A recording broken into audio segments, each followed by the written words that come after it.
आज के video class में हम सीखेंगे कि किसी कैपेसिटर में कितना electric energy electric potential energy के नाम पर स्टोर रहती है। यानी किसी संधारित्र में स्थितिज ऊर्जा जो संचित रहती है वो कितनी होती है। इसके लिए एक एक्सप्रेशन आता है, एक व्यंजक आता है, उसी को हमें डिराइव करना है। ओके, इसके लिए इसे डिराइव करने के लिए हम इस डायग्राम का हेल्प लेंगे। इस डायग्राम में सपोज कर लीजिए ये और ये कैपेसिटर का दो मेटालिक प्लेट है और इसको इस कंडक्टर वायर के जरिए यहाँ सोर्स के पॉजिटिव टर्मिनल से कनेक्ट किया गया है और इस प्लेट को इस कंडक्टर वायर के जरिए इस सोर्स के निगेटिव टर्मिनल से कनेक्ट किया गया है। ये सोर्स ऑफ इलेक्ट्रिक चार्ज है, तो जैसे ही कनेक्ट किया जाएगा वैसे ही यहाँ से पॉजिटिव चार्ज का सप्लाई होना शुरू हो जाएगा और वैसे ही इधर से नेगेटिव चार्ज का भी सप्लाई होना शुरू हो जाएगा। अब जो चार्ज इस सोर्स के पॉजिटिव टर्मिनल से निकल करके इस प्लेट पर आकर के डिपॉजिट होता है, उस चार्ज का पहले से यहाँ पर जो मौजूद रहता है चार्ज अपोज करता है। तो उस अपोजिशन को खत्म करने में कुछ काम होता है, कुछ वर्क होता है। जो भी वर्क होता है मैक्सिमम जितना भी चार्ज ये सप्लाई कर सकता है वहां तक, तो जो भी वर्क होता है वही वर्क इस कैपेसिटर में एनर्जी के फॉर्म में स्टोर हो जाता है और वही एनर्जी कहलाती है stored potential energy in a capacitor. अब हम इसके लिए जो स्टेप्स लेते हैं वही हमें समझना है। Let's proceed.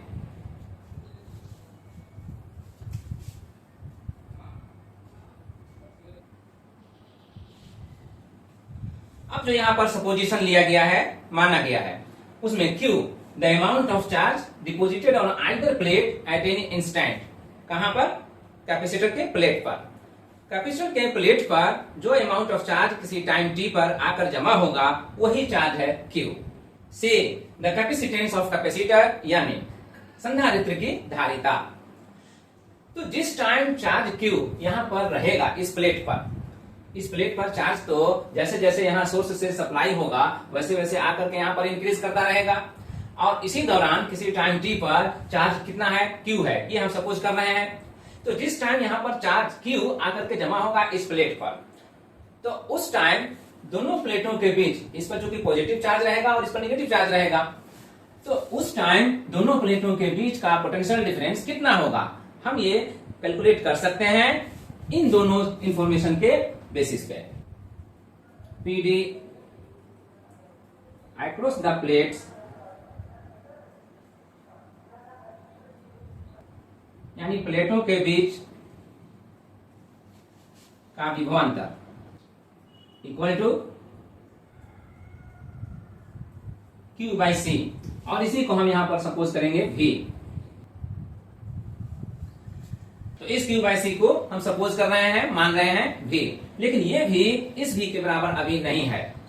ये भी जो एक्चुअली इन प्लेटों के बीच का पोटेंशियल डिफरेंस है अप्लाई किया गया है सोर्स को कनेक्ट करके, अभी इस V के बराबर ये भी नहीं है। लेकिन इस V का वैल्यू इंक्रीज करेगा, बढ़ेगा जैसे जैसे ये सोर्स यहाँ से आवेश को, चार्ज को सप्लाई करते रहेंगे और वो चार्ज यहाँ पर आकर के जमा होता रहेगा। जब मैक्सिमम चार्ज यहाँ से सप्लाई होकर के यहाँ पर पहुंच जाएगा तो उस वक्त दोनों प्लेट के बीच का पोटेंशियल डिफरेंस जो होगा वो मैक्सिमम होगा और वही मैक्सिमम भी ये है और उसी मैक्सिमम भी के बराबर में ये आएगा। क्लियर? अब इस पोटेंशियल डिफरेंस से हम इंटरप्रेट करते हैं, यानी मतलब निकालते हैं कि ये भी वो वर्क डन है जो यूनिट पॉजिटिव चार्ज को लोअर पोटेंशियल से अपर पोटेंशियल तक लाने में किया जाता है। यानी निम्न विभव से उच्च विभव तक एकांक धन आवेश को लाने में जो काम किया जाता है, जो कार्य किया जाता है, वही कार्य विभव अंतर कहलाता है दोनों बिंदुओं के बीच में, दोनों प्लेटों के बीच में। अब यहाँ पर लोअर पोटेंशियल कौन है और हायर पोटेंशियल कौन है? लोअर पोटेंशियल जिस पर नेगेटिव चार्ज रहता है वो होगा और हायर पोटेंशियल जिस पर पॉजिटिव चार्ज है वो होगा। Therefore, V equal to Q/C। क्या है ये? The work which is done when a unit positive charge is moved from lower potential to higher potential, यानी एकांक धन आवेश को निम्न विभव से उच्च विभव तक पहुंचाने में, ले जाने में किया गया कार्य। अब इसके बाद सोर्स तो वही है ना जो चार्ज को सप्लाई कर रहा है, तो ये चार्ज को सप्लाई तो करता रहेगा। तो अब हम ये फाइंड आउट करेंगे कि एक स्मॉल टाइम इंटरवल में dt में सपोज एक small amount of charge suppose dq निकलेगा यहाँ से और यहाँ पर आकर के जमा होगा, एक्यूमुलेट होगा। तो इस पीरियड में कितना वर्क होगा, कितना कार्य किया जाएगा, इसके लिए हम क्या करेंगे, जो एकांक धन आवेश को लाने में यानी यूनिट पॉजिटिव चार्ज को लाने में जो वर्क डन हुआ है, जो वर्क डन है, उसको हम मल्टीप्लाई करेंगे जितना भी चार्ज आ रहा है dq उससे। Clear? Therefore, the work which is done when a small amount of charge dq is deposited on the plate in a small time interval dt, यानी एक अल्प समय अंतराल dt में आवेश dq को लाने में किया गया कार्य कितना होगा, हम निकालेंगे जो अभी बताया, dw equal to v into dq। अब dw क्या होगा, dw एक्सप्रेस किया जाता है अगर स्मॉल अमाउंट ऑफ चार्ज को स्मॉल टाइम इंटरवल में ला रहे हैं तो जो भी वर्क होता है वो स्मॉल ही होगा, इसीलिए dw से उसे एक्सप्रेस किया जाता है। तो यहाँ dw equal to v into dq। ये v जो एकांक धन आवेश को यूनिट पॉजिटिव चार्ज को लोअर पोटेंशियल से हायर पोटेंशियल तक लाने में जो वर्क हुआ है वो है ये v। तो उस वर्क डन से हम इस dq अमाउंट ऑफ चार्ज को मल्टीप्लाई करेंगे। अब v को रिप्लेस करेंगे q बाई c से, क्योंकि v equal to q by c। तो q बाई c से v को रिप्लेस कर दिया, अब q by c into dq हुआ, ये वर्क डन dw। अब हमारा कॉन्सेप्ट ये है, हमारा आइडिया ये है कि चार्ज तो यहाँ से कंटिन्यूअसली सप्लाई हो रहा है, जब कंप्लीटली चार्ज यहाँ से सप्लाई होकर के यहाँ पर पहुंच जाता है मैक्सिमम चार्ज, तो उस वक्त हम उस चार्ज को सपोज कैपिटल Q लेते हैं। तो जीरो से लेकर के कैपिटल Q तक चार्ज को एक्यूमुलेट होने में, जाने में, जमा होने में कितना वर्क डन हो रहा है, अब हमको ये फाइंड आउट करना होगा। तो टोटल वर्क डन जो निकालेंगे वो निकाला जाएगा जो स्मॉल वर्क डन हुआ है स्मॉल अमाउंट ऑफ चार्ज को dq को लाने में।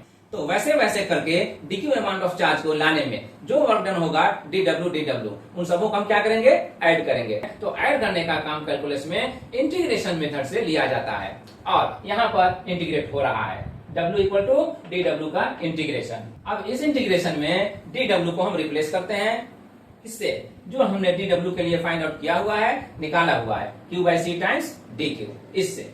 और इसमें चूंकि q वैरी कर रहा है इसलिए q का लोअर वैल्यू हम देंगे 0 और मैक्सिमम वैल्यू देंगे ये कैपिटल Q। तो यही वर्क डन होगा, टोटल वर्क डन, और उसी को हम इस w से शो करेंगे बाय इंटीग्रेशन रूल। यहाँ पर देखते हैं कि Q ही ओनली वेरिएबल है, C नहीं, क्योंकि C कैपेसिटेंस और कैपेसिटर है और कैपेसिटेंस कैपेसिटर का कांस्टेंट रहता है। यही चीज यहाँ पर भी मेंशन है। सॉरी, यहाँ पर C मेंशन नहीं किया हुआ है, अब यहाँ पर C मेंशन करते हैं। C को मेंशन करने के बाद यहाँ पर फिर से आते हैं, चूंकि C कांस्टेंट रहता है इसलिए C को हम बाहर करते हैं इंटीग्रेशन से और ओनली Q और dq ही रहता है और इसी का हम ऑपरेशन करते हैं यानी कि इंटीग्रेशन करते हैं bye integration rule. 1 by C को आउट करने के बाद हमें मिलता है सिर्फ Q जिसको इंटीग्रेट करना है। अब इसी Q का बाय इंटीग्रेशन रूल जितना पावर यहाँ पर उससे एक इंक्रीज कर जाएगा, बढ़ जाएगा। तो यहाँ पर पावर कितना है, अगर कुछ मेंशन नहीं है इसका मतलब 1 है, तो 1 प्लस 1 2, इसका पावर हो जाएगा 2। आफ्टर इंटीग्रेशन हम इसे लिखेंगे 1 by C into Q to the power 2, ये 2 हो गया। अब जितना ये पावर आया है उसी से अब इस पूरे क्वांटिटी को डिवाइड किया जाएगा और डिवाइड करने के बाद जो अब इसका अपर लिमिट Q है और लोअर लिमिट 0 है वो यहाँ पर मेंशन करेंगे, तो Q और 0 ये आ गया। अब इस स्टेप के बाद हम लिखते हैं W इक्वल टू, ये C कांस्टेंट है और ये 2 भी कांस्टेंट है, इसे बाहर कर लेते हैं। इस Q का वेरिएबल वैल्यू होने की वजह से इसका मैक्सिमम वैल्यू जो Q है वो और मिनिमम वैल्यू जो 0 है वो, इन दोनों को यहाँ पर पुटअप किया जाएगा और पुटअप करने के बाद जो रिजल्ट आता है उसका डिफरेंस निकाला जाएगा, उसका अंतर निकाला जाएगा। यानी ऐसा करने पर जब ये मैक्सिमम लिमिट देते हैं Q तो ये हो जाता है Q, तो Q स्क्वायर हो गया, और जब ये मिनिमम लिमिट देते हैं 0 तो 0 स्क्वायर हो जाएगा और माइनस करेंगे तो 0 का स्क्वायर माइनस कर दिया। अब इसके बाद 0 तो 0 रहेगा, अब सिर्फ रह जाएगा मीनिंगफुल ओनली Q स्क्वायर। तो अब हमें ये मिलता है 1 by 2C into Q square only. अब ये वर्क डन हमें बता रहा है कि जो भी चार्ज यहाँ से सप्लाई होना शुरू हुआ था 0 से लेकर के मैक्सिमम चार्ज Q तक, कैपिटल Q तक, वो सबका सब चार्ज यहाँ से सप्लाई हुआ और यहाँ पर आकर के जमा हुआ। इस पर पॉजिटिव चार्ज और उस पर निगेटिव चार्ज। तो इस पीरियड में टोटल वर्क डन कितना हुआ, वो टोटल वर्क डन यहाँ पर हमने फाइंड आउट कर लिया, निकाल लिया। ये वर्क डन है 1/2c इंटू क्यू स्क्वायर। यही वर्क डन कैपेसिटर के दोनों प्लेटों के बीच में जो स्पेस है उसमें जमा हो जाता है एनर्जी के फॉर्म में, और वो एनर्जी जिस नाम से जाना जाता है वो नाम है stored potential energy in a capacitor, यानी संधारित्र में संचित स्थितिज ऊर्जा। और इसे हम लिखते हैं यू से, कैपिटल यू से लिखेंगे।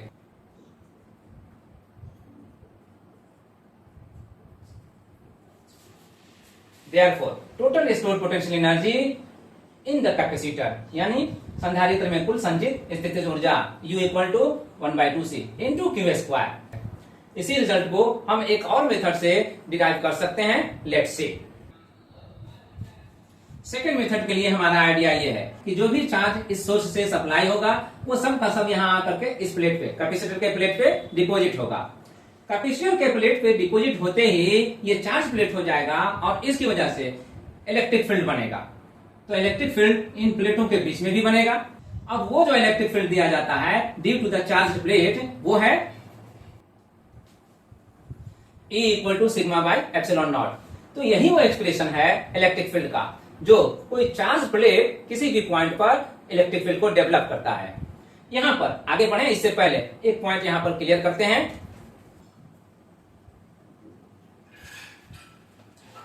अब सपोज कर लीजिए इस मेटेलिक प्लेट के राइट फेस पे पॉजिटिव चार्ज को सप्लाई किया गया, तो जो भी सप्लाई किया जाता है चार्ज, उसी चार्ज के नेचर में दूसरे साइड में भी उस प्लेट के अपोजिट फेस पर भी चार्ज डेवलप होता है, प्रोड्यूस होता है। और इन सभी चार्जेस की वजह से जो भी इलेक्ट्रिक फील्ड बनता है किसी पॉइंट पर इस प्लेट की वजह से, तो वो इलेक्ट्रिक फील्ड दिया जाता है इस एक्सप्रेशन से, E equal to sigma by epsilon naught से। लेकिन अब हम यहां पर कंसीडर करते हैं कैपेसिटर के केस में, ये सोर्स जो भी चार्ज सप्लाई करेगा उसका हाफ इस प्लेट पे आकर एक्यूमुलेट होगा और हाफ इस प्लेट पे आकर एक्यूमुलेट होगा। इसलिए जो इस प्लेट की वजह से फील्ड बन रहा है वो फील्ड भी अब वो कंप्लीट फील्ड नहीं बनेगा जो हम मानकर चल रहे थे कि इन चार्जेस की वजह से जो फील्ड बनता है। यहाँ पर जितना भी चार्ज है जस्ट उसका हाफ हम यहाँ पर काउंट करेंगे, तो हाफ की वजह से जो ये फील्ड बन रहा है वो भी हाफ होगा। इसीलिए इस फील्ड को सिग्मा बाई 2 एप्सिलॉन नॉट। चूंकि इलेक्ट्रिक फील्ड का माने ये होता है वो फोर्स जो यूनिट पॉजिटिव चार्ज किसी पॉइंट पर इलेक्ट्रिक फील्ड के अंदर एक्सपीरियंस करता है, अनुभव करता है। इसलिए अब E equal to sigma by 2 epsilon naught, the electric force experienced by a unit positive charge, यानी एकांक धन आवेश द्वारा अनुभव किया गया बल। अब ये बल कहां अनुभव किया जाएगा? फील्ड में ना, क्षेत्र में ना। वो क्षेत्र कहां है, वो फील्ड कहां है? तो वो फील्ड हम देखेंगे इन दोनों प्लेट के बीच में। तो इसी फील्ड में इस प्लेट पर जो भी चार्ज है वो भी मौजूद है, वो भी है present.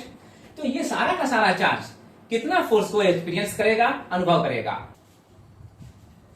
Therefore total electric force experienced by the charge Q on another plate, यानी दूसरे प्लेट पर उपस्थित आवेश Q द्वारा अनुभव किया गया बल, F equal to E times Q।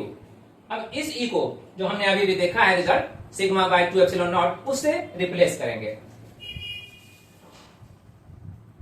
Therefore F equal to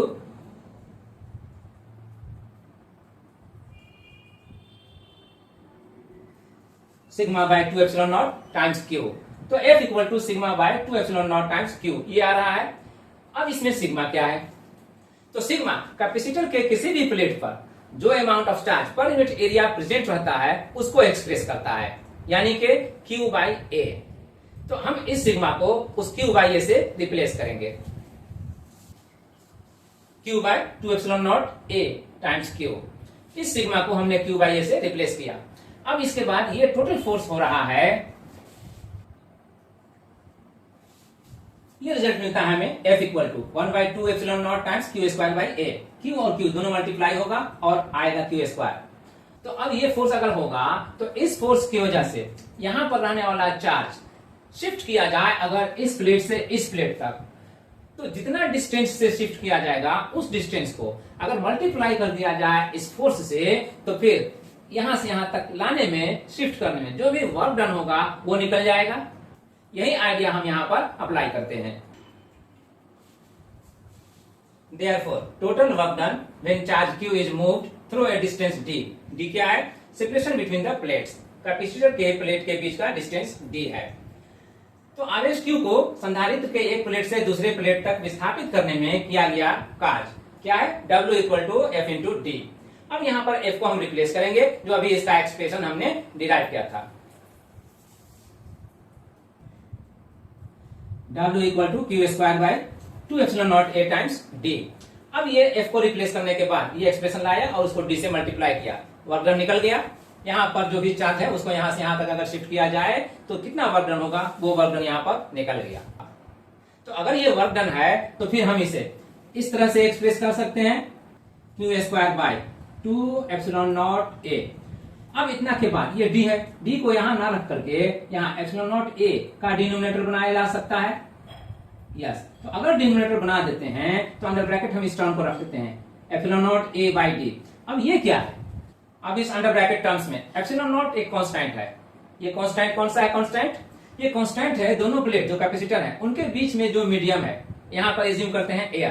तो एयर का इलेक्ट्रिक परमिटिविटी है, तो ये एप्सिलॉन नॉट कांस्टेंट है। अब यह ए कैपेसिटर के प्लेट का जो भी प्लेट है उसका एरिया है, जो यहाँ पर देख रहे हैं एरिया ए। और ये डी दोनों प्लेट के बीच का सेपरेशन है जो यहाँ देख रहे हैं, तो ये डी है। तो ये इतना टर्म्स मिल करके एक क्वांटिटी को डिफाइन करता है कैपेसिटर का, और वो क्वांटिटी कैपेसिटेंस कहलाता है, यानी संधारित्र की धारिता। ये धारिता होती है। तो हम epsilon naught A by D को धारिता C से हम रिप्लेस कर सकते हैं। और अगर ऐसा करते हैं तो फिर हम पाते हैं Q square by 2 times C। तो Q square by 2 times C हो गया ये। अब यहाँ पर चूंकि हमने लिखा है C इक्वल टू रिप्लेस करके किसको? Epsilon naught times A by D को, तो यहाँ पर मेंशन कर देते हैं, रीजन हो गया ये। अब ये रिजल्ट आया क्यू स्क्वायर बाय 2C। तो ये क्यू स्क्वायर बाय 2C, ये क्यू तो तब का है जब ये क्यू यहाँ पर प्रेजेंट था। सोर्स जितना चार्ज मैक्सिमम सप्लाई कर सकता है वो सब का सब इस प्लेट पे आकर के जमा होगा। तो वो मैक्सिमम चार्ज हम किसको लेंगे? वो मैक्सिमम चार्ज हमने इससे पहले वाला जो मेथड में डिराइव किया था उसमें क्यू को कैपिटल क्यू लिया था, मैक्सिमम चार्ज को। तो अब इस क्यू को भी हम उस मैक्सिमम चार्ज कैपिटल क्यू से रिप्लेस कर देंगे, और इसलिए W इक्वल टू हो जाएगा क्यू स्क्वायर बाय 2C। अब यही वर्क डन कैपेसिटर में जो स्पेस है उसमें एनर्जी के फॉर्म में जमा हो जाएगा, और वही एनर्जी कहलाएगी stored potential energy of the capacitor.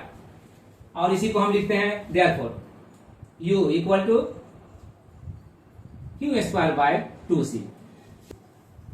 यही U Q square by 2C यहाँ जो आ रहा है, यही U आया था पहले मेथड में भी जो लाए थे, डिराइव किए थे उस एक्सप्रेशन में भी, U equal to Q square by 2C। अब इससे पहले कि आज के क्लास को ओवर करें, एक दो पॉइंट और है जो अंडर रिमार्क्स, हम उसे एक्सप्लेन करते हैं। Let's see.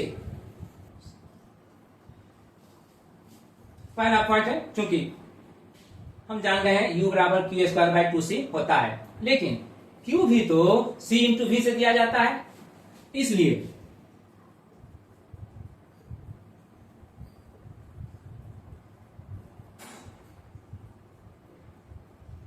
Q बराबर CV। अगर यहां पर रिप्लेस कर दें तब क्या मिलेगा? तो U बराबर हमें मिलेगा CV, इसका स्क्वायर करेंगे और बाई 2C ये लिखेंगे। आफ्टर सिंप्लीफिकेशन हम इसे लिख सकते हैं 1/2 करके C square V square by C।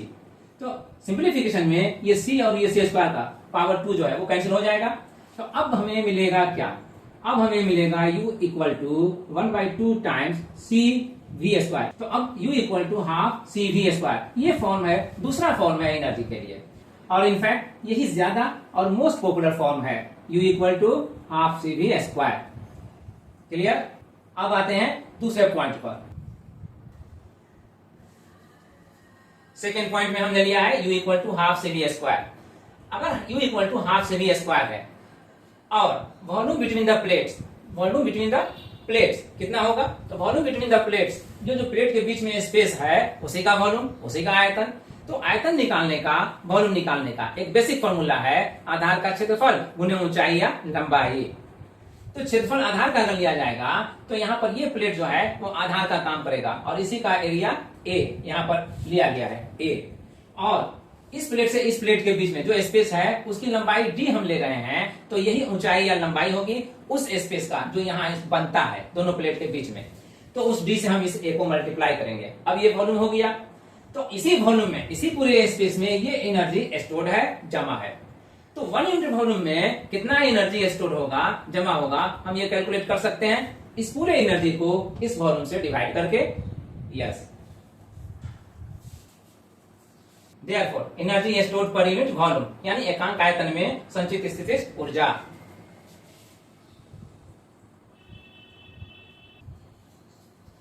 तो per unit volume store energy के लिए U by A into D आ रहा है, तो U बाय ए डी यही आ रहा है। अब इसके लिए हम एक सिंबल का यूज करते हैं और वो सिंबल हम लेते हैं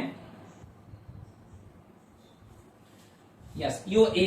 मान लीजिए ये जो वैल्यू आ रहा है U बाय ए डी का, ये जो वैल्यू आ रहा है वो पर यूनिट वॉल्यूम जो एनर्जी स्टोर हो रही है उसके लिए आ रहा है। उसी के लिए हम ये सपोज कर रहे हैं UE, स्मॉल लेटर U से। देयरफॉर अब फाइनली हम इसे लिख सकते हैं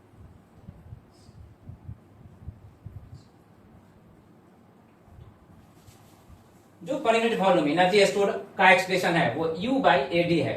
इसमें U को हम रिप्लेस कर रहे हैं हाफ से V स्क्वायर से, और ए डी तो एज इट इज रह गया। अब C को भी हम रिप्लेस अगर कर दें तो पाएंगे, C को रिप्लेस करते हैं epsilon naught A by D से, और V को भी जो यहां पर ये V पोटेंशियल डिफरेंस है जो अप्लाई किया गया है, इस V को अगर हम रिप्लेस करते हैं तो इसके लिए हमारे पास क्या फॉर्मूला है। अब इस V को जो V इक्वल हो रहा है यहाँ पर E नॉट टाइम्स डी, उसे रिप्लेस किए E नॉट टाइम्स डी से। यहाँ स्क्वायर था, यहाँ भी स्क्वायर कर दिए। अब इसके स्क्वायर के बाद इसका डिनोमिनेटर है A इंटू डी, तो यहाँ पर हम A इंटू डी लिख सकते हैं, D लिख देते हैं। अब इसके बाद सिंप्लीफाई करते हैं और epsilon naught times A by E naught का स्क्वायर इंटू डी का स्क्वायर बाय डी, और डी यहाँ पर जो है मल्टीप्लीकेशन में प्रोडक्ट जो लाएगा वो डी स्क्वायर लाएगा, इसलिए a इंटू डी स्क्वायर से हम मेंशन करेंगे। अब इस डी स्क्वायर से ये डी स्क्वायर कैंसिल, इस a से ये a भी cancel. u equal to half times epsilon naught into E naught का स्क्वायर।